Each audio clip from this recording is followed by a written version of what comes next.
You can also create a comparable, a CMA, using Realist. Now, before you jump into creating a CMA, you want to make sure that you come into the top right corner where you see settings, this little settings bar. You want to go ahead and update your settings so that once you start searching, we already have Realist doing the legwork, already, right sizing those comparables so that we save some time. So we're going to go into all of these options on the left. So right here, we have search options. All right. This one, if you turn it on, what it will mean is that if you only found one property within your search, if you turn it on, it will take you directly into the property report for that list, for that actual property. Another one that's important is the mailing label. Display mailing label addresses registered on the do not mail list. This one comes up to you. This is how we would filter those. The next one is sale transactions. Include unmatched sale transactions in search results. Suppress unmatched sales older than. This is up to you guys. Again, these are presets within the system. We're going to go into the reports where I'm going to narrow down comparables a little bit better. For this one, I'm going to say don't touch it, leave it alone. And then the next one is going to be search results. The next option is search results. You do have the ability to pull up a maximum of 3,000 properties within any given search, but maybe you want to limit it to less than 3,000. You can select 2,500 all the way down to just 50 results per search. Again, more is more. I'm going to be honest with you. I'm going to say leave it at the search results of 3,000. That way you have a maximum amount of results that you see per search. Now, something I want to make sure I mention, that there is a limitation when it comes to the amount of mailing labels that you can create. You can create up to, I believe, 5,000. We will double check that.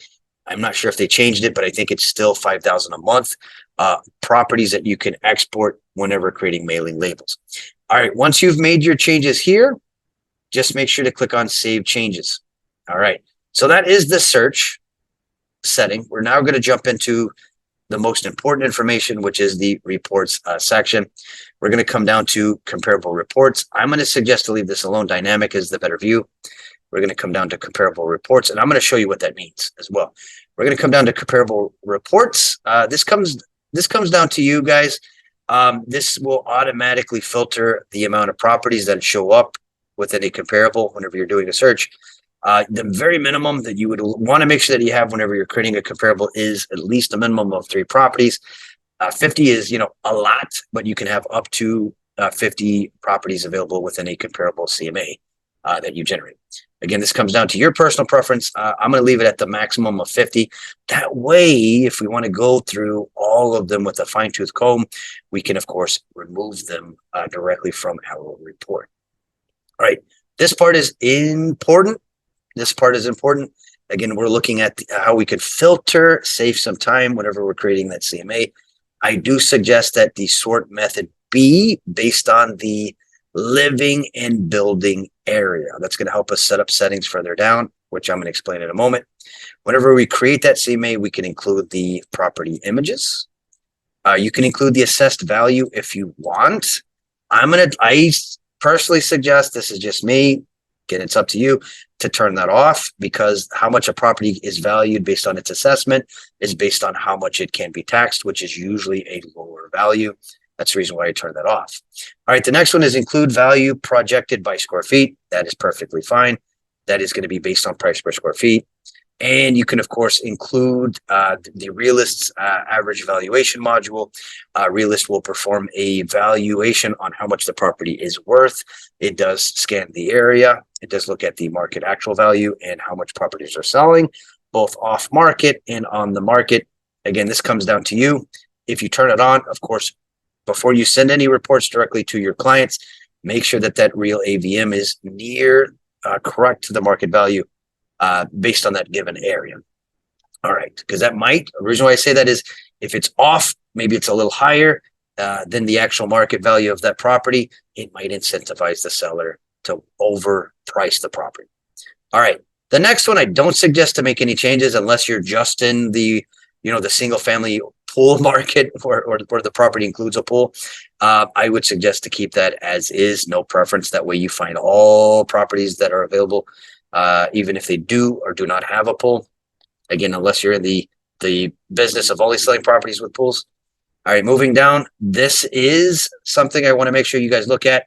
Again, we're in the CMA section. This is how we automatically have the system do the legwork and filter for us. We want to make sure that we change the distance of the comparables that we find to be anywhere between half of a mile, a quarter mile, or 0.1. You realistically want to search within the same subdivision, which would be either 0.25 or 0.1.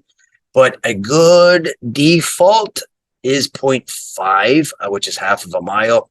And then it's going to filter and search just within a half of a mile.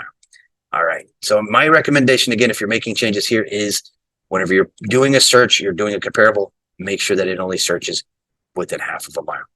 The next one, I don't suggest to change unless you're in a very specific type of market. Maybe you're in the luxury market. You can automatically filter based on prices.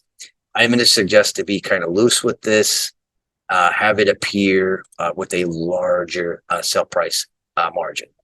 All right, the next one is year built. Don't change this unless, as I mentioned, unless you're like an agent that only focuses on new construction sales. That's the only reason why I would come here and then have the system filter by year built. Otherwise, if you are open to any type of property being sold, keep that at blank. Moving down, same thing. Don't modify bedrooms or bathrooms. Leave that alone. Stories. And then I do want to make sure to go over tax distressed sales. Honestly, this comes down to, again, the type of market that you work. If you're in the short sale market, if you're in the foreclosure market, you can include all tax sales. You can include distress sales or exclude. And you can also, if you're just into bank-owned properties, you can just have the system just search for bank-owned properties or short sale properties within the system. Otherwise, I would say include all tax sales.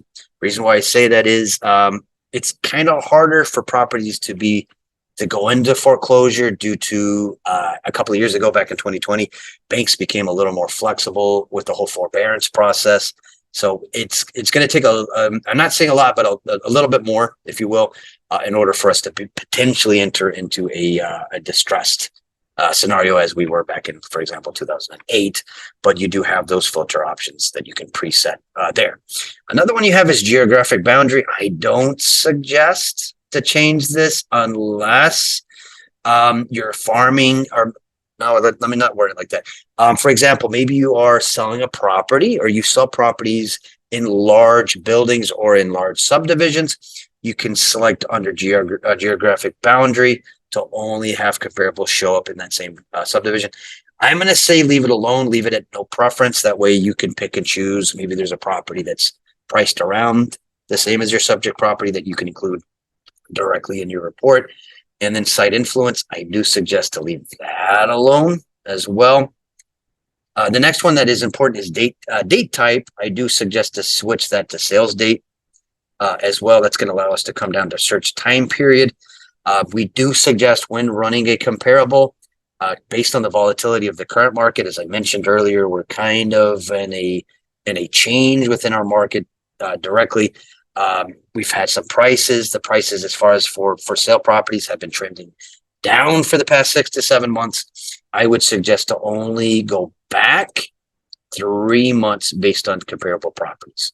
Or you can use a date range if you'd like as well, and you would just select that there.